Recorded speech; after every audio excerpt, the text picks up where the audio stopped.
Bhatti here. I hope all is going well for you so far. Today's video will be on multicultural homes, and how actually kids in these kinds of homes learn several languages, even though parents get pretty worried about this. So I wanted to talk about this mainly because I see in different platforms questions about this. Oh, how you guys have done it. You know, my husband speaks this language and I speak this other language, and the kid goes to this sort of a school. How do we make sure that the kids will learn all these languages? Because we all know knowing another language is almost like being just another person. It's another layer of wealth in your personality.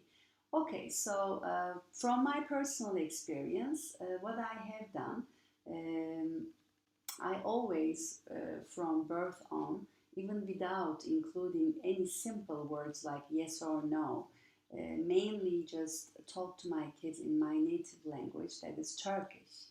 And they always have known what I am telling them, even the complex sentences, whatever the topic might be. I've always chosen to teach them even certain things school related in my own native language. Whereas my husband did talk to them in Cantonese Chinese till they were about 4 years old, till they started junior high.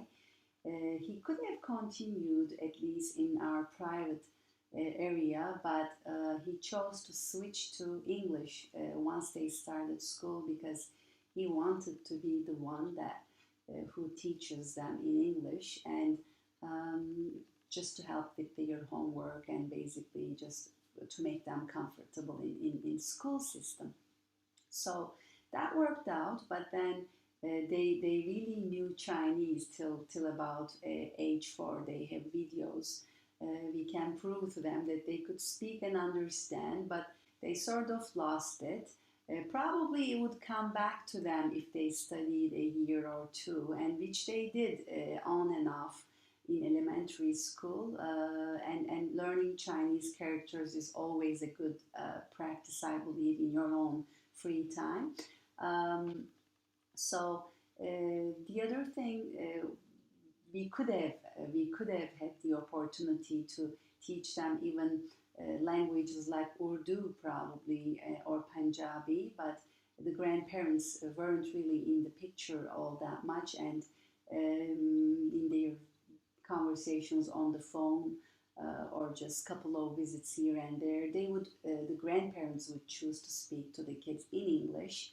So there wasn't much point in enforcing another language onto them, because it wasn't going to be an ongoing effort, because language is about an ongoing effort, as we know. So this is basically what the experience has been like. And in the school system, say in the Canadian school system, there's two official languages. If you're in a especially French immersion system, you are also learning French, and our kids learned it, and basically they could speak fluently or write fluently.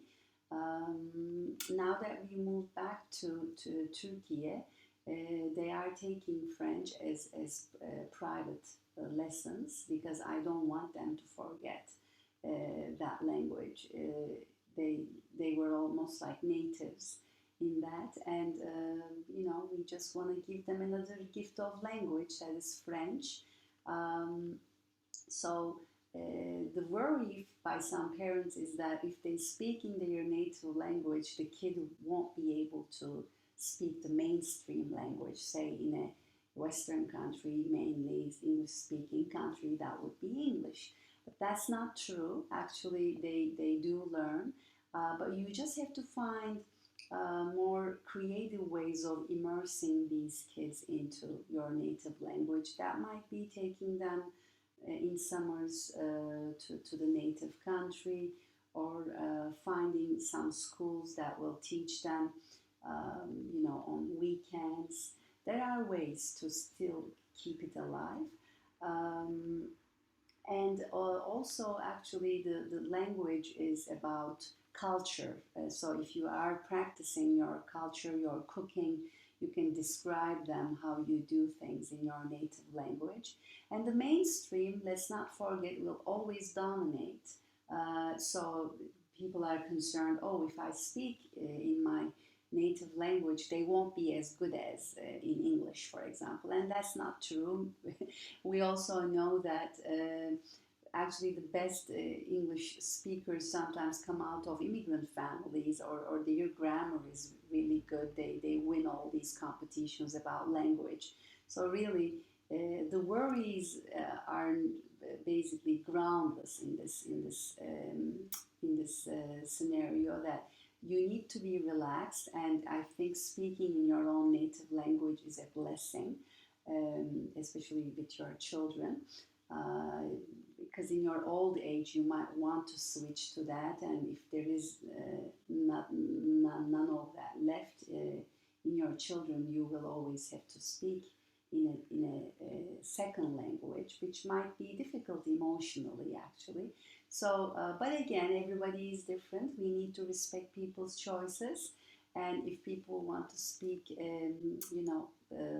totally in a different language and leave the one behind, I guess that's something that needs to be respected.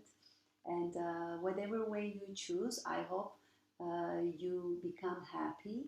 Language is a tool. Let's always remember this. And now let's talk about, in an assignment task, um, what languages you speak, or you would like to speak, or your kids to speak, and what you can do about this, how you are sort of thinking about going about this, any strategies, how do you think a language is learned the best, just your own ideas, what worked for you, what didn't. So yeah, get it checked, and we'll keep doing these kinds of videos just to keep the desire there alive for you. Thank you for watching.